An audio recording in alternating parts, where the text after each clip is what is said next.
Hello students, today we will continue of English 2, chapter 10, A Work of Genius. Yesterday we have already discussed up to page number 68's first para, and today I want to complete this full chapter. Today we will discuss page 68, 69 and 70. Few lines are here. Okay.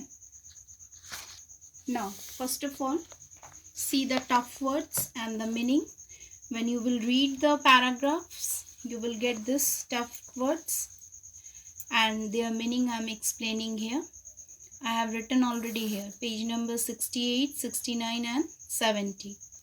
First word is scorn, means the feeling that someone or something is worthless. Summon means order someone to come to a place.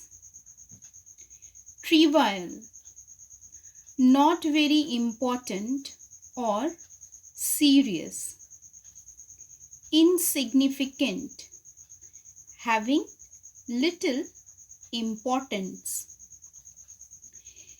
Exaggerating, larger or more noticeable than normal. Absurd, completely illogical, or you can say ridiculous. These are the tough words and their meaning I have explained here. When you will read the lines, it will be easy to you understand the meaning of these words. Today when I will explain this chapter, then you will go for your homework part. I have written here C. Homework, question number 3 to 8 full of question number A's part. Okay. Again I am repeating. Question number 3 to 8 full you have to do of question number A's part. These all question answers you have to mention in your fair notebook. Now, listen the explanation. What happened to the next?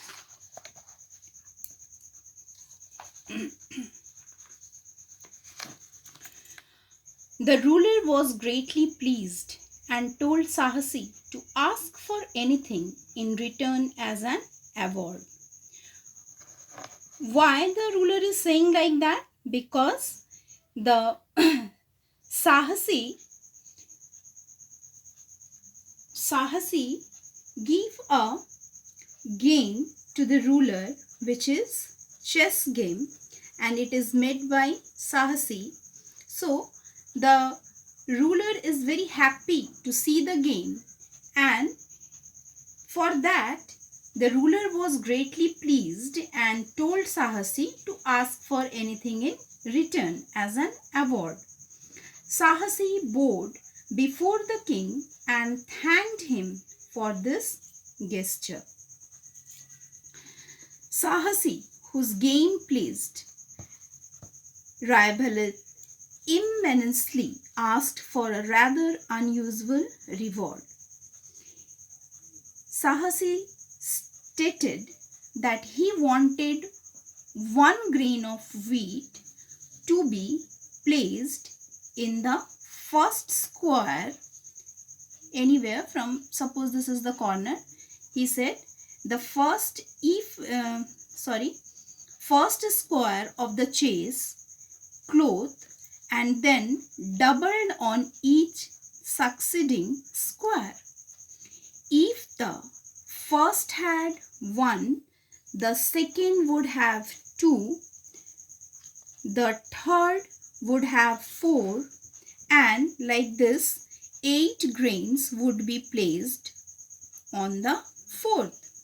When all the squares of a chess cloth were covered with the right amount of grain, the cumulative amount was what he wished for. So Raibhalit smiled scornfully because he had planned to give Sahasi something of great value. Yet the man had foolishly requested for something very insignificant. So, the Raivalit commanded his revenue officers to hand over the wheat as per Sahasi's request.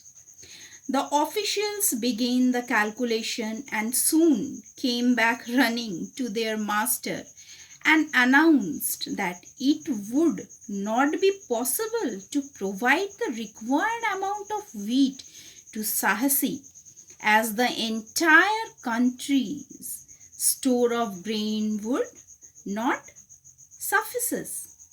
As per calculation, by the time one reached the 90th square, the requirement would be 40 seir, and at the 50th, the amount would be as much as what 1024 cities would produce.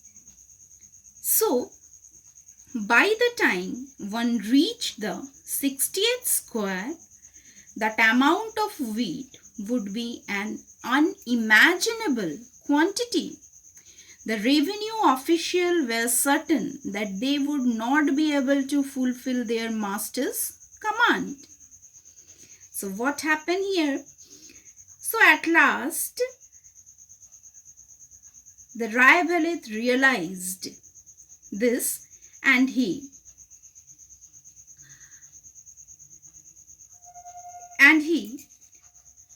applauded Sahasi as a true genius, having invented the game of chess, and even more of a genius to have asked for this astonishing reward. So it tells us that Sahasi was truly a brilliant man. So this is the explanations of today's this few pages. Now see the question answers of this part.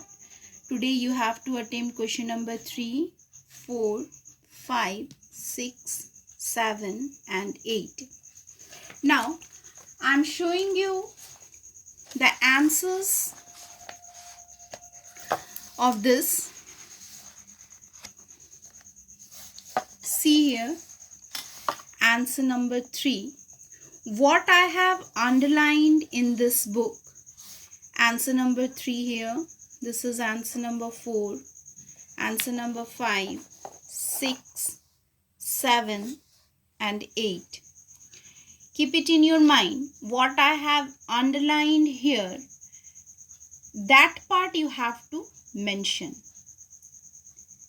What I have underlined for each question's answer, only that lines you have to mention. Every question answers is here. 3, 4, 5, 6, 7, 8. And everywhere I have put in the underlines. That underlines you have to mention only. This all work you have to complete it in your fair notebook. And what is another things given in your book's exercise part, like a fill-ups or antonyms, synonyms, whatever, that you try to complete it by your own.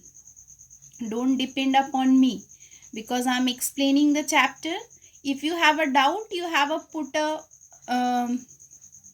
a tick mark or keep a pencil mark over there in your book, and when school will reopen, then you can ask me.